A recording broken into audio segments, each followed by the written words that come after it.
Folks, how's everybody doing? Rudy with Poking Your Mom Investments today. Talking about Pokemon. Have you heard the word? Anyways, of course not. Today we're talking about what's going on with Pokemon. The hype continues. Obviously being fueled by social media influencers and very, powerful, crazy internet peoples. I just want to give you guys an interesting behind the scenes, some tidbits of information regarding the future Pokemon sets coming up. As far as the print runs and what's happening with these Pokemon releases, the demand and everything. To give you guys a little bit of a backstory here, when I was into all the Pokemon sets and buying a lot of each release, that ended for me in 2018 towards the end of the XY era when the Sun and Moon era took over. I walked away. The Forbidden Light, and of course Burning Shadows and Guardians Rising were kind of the last big sets that I was buying a lot of boxes in. I got frustrated because literally the prices were just dissolving. I couldn't sell them or anything. Obviously the world has changed completely. Everything from that era is worth its weight in gold. So as far as Pokemon kind of USA goes, as far as the printing with Card of Monday, I wanted to let the world kind of know a few interesting things. Just so you're aware, Card of Monday itself is going through some extreme growing pains with the actual company itself who manufactures trading cards for many different companies across the world. They are in the process of actually expanding capacity in actual additional locations around the world for supply, logistics, and shipping, and also different kind of the import-export is becoming a big deal with the turmoil in the world and the long-range shipping costs. And they are in the process of making additional print locations. The word on the street is, from what I've gathered, is Card of Monday is going to have these additional print locations and supply capacity to print more at the same time and be able to meet market demand. In approximately 12 to 18 months, these new locations, I believe 2 or 3 of them, are going to be up and running. What that means for all of you Pokemon lovers out there and everyone into that hardcore world of Pokemon, this will also affect Magic and Flesh and Blood and Yu-Gi-Oh! I don't know, is Yu-Gi-Oh? I think it's still Card of Monday. Not sure about Yu-Gi-Oh! But overall, be aware we're about 12 to 18 months away before I believe the supply can really be picked up. So the only other variable is if the demand lowers. Those are the only 2 options we have in the current marketplace. So for Pokemon and Flesh and Blood in particular, because Wizards of the Coast gets priority with Magic, they don't have the issues that Pokemon and Flesh and Blood have. So unless demand cools off, we have 18 months until supply is going to be able to expand to keep up at a better pace. Until that 12 to 18 month window hits here, I expect all releases of products, even with new Pokemon actual booster boxes, the old Elite Trainer boxes, a lot of people call them ETBs because it's quicker to say on camera, or of course any supplemental products and box sets, but mostly the booster boxes and the trainers, the Elite Trainer box. Those are kind of the 2 main things in the Pokemon world, especially kind of those certain specific sets that are not available in Pokemon in booster boxes, those certain, in between only available in the ETB boxes.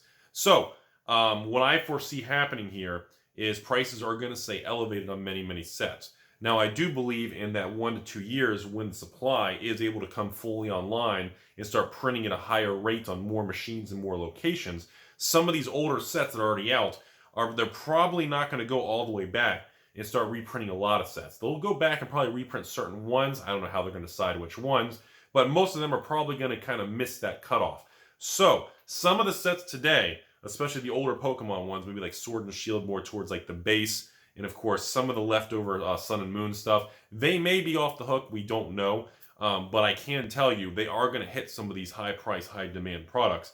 In a year from now, when this capacity becomes available, these companies are going to purchase those time slots. And the money machine's going to go burr, which is going to have downward pressure on the sealed market and singles market.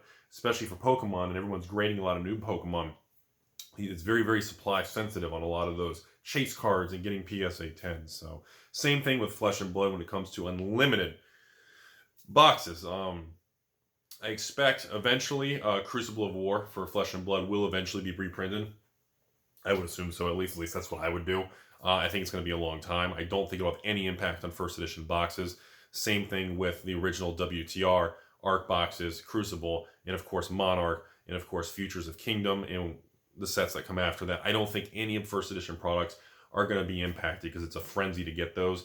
But I believe all unlimited products are going to be readily available in stock everywhere, and I expect the box prices to normalize at that $90 to $100 box price point maybe even in the 80s or 90s, maybe even to the 110. It'll fluctuate, ebb and flow, but I think we're going to average around that $90 to $100, and I think the world will stabilize for Flesh and Blood. Same thing is going to happen with Pokemon. I'm warning a lot of people right now who are still trying to jump on this train. There's going to be a moment where supply does open up with Pokemon, and new release Pokemon boxes are not going to be $150 per booster box. Okay, same thing with the Elite Trainer boxes. These things are not going to come out and just be $100 items when stores are paying $30 to $40 a piece. The margins are temporary. They will not stay this way. And for a lot of you out there who have not been in this industry long term, that shift, that very fast market shift, is usually what nukes a lot of the noobs and the Timmies. And I don't mean to bash certain people or certain socioeconomic classes in this sector, but if you are an individual and you have a small apartment on the 3rd floor and you're buying Pokemon and trying to flip online, you got a side hustle going, hey, more power to you. No disrespect. I love to see people work a regular job and try to start a side hustle and really try to build something. I think that's the American spirit, and I think that's really healthy, and it just shows that you're really trying to better yourself in business and financial situation for the future, for yourself and your family. I think that's respectable. But I want you to be aware, if that market tilts, and when that stuff happens, it happens fast, folks. Roaring Skies, 2018.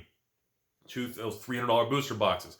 Surprise reprint hit. Some people sold out at $150 a box, then $130, then $120, $110. I was a moron. I kept all my hundreds and hundreds of Roaring Sky boxes, rode it all the way back down to $80. Couldn't even sell them for $79 ship. I got pissed, threw them in the infamous Rudy's bathroom. That's what's left.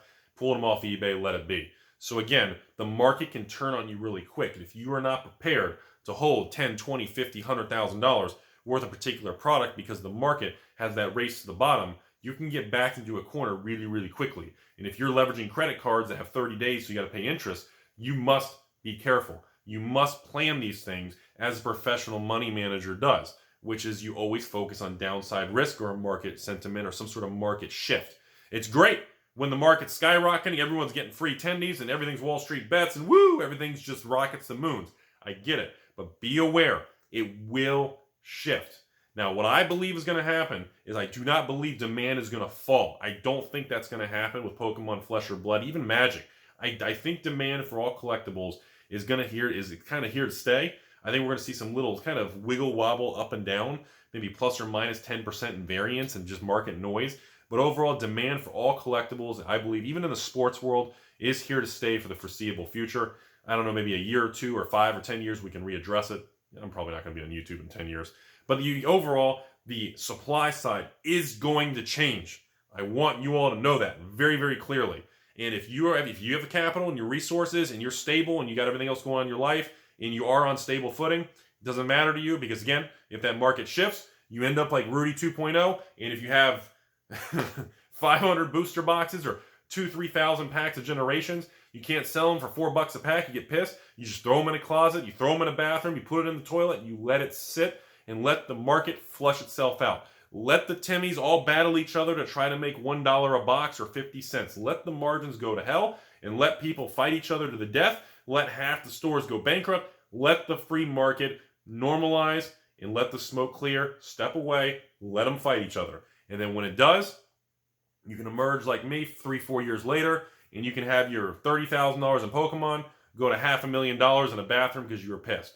That is really the biggest takeaway learning. And I just want you all to be aware. I have not seen anybody discuss this, but the supply chain and the manufacturing is going to change drastically when 2022, 2023 hits. And if this is still continuing at the same momentum, a lot of people are going to get caught with their pants down. Okay? Now, a lot of established stores who have a lot of inventory, resources, and capital, it's not going to mean much because they've been around the block. Stores have been around 10, 20, 30 years. I've been doing this crap for hardcore for 9 years, started 21 years ago, a little bit, got hardcore 9 years ago. I've seen it all. I've seen the booms and busts. I've seen where almost half all the game stores shut down in 6 months. I've seen where Magic stores get wiped out. I've seen all the directions of the scenario. So you need to be aware. A lot of people, most people right now have only been hardcore for the last 6 to 12 months, and they have not seen the dark side of collectibles. And I want to be on record, January 2021, of just in 12 to 18 months, the supply side is going to surprise a lot of people. And I don't expect this video. I know my Pokemon videos get very little views. So take care and enjoy because we're living in wild times, folks. Cheers.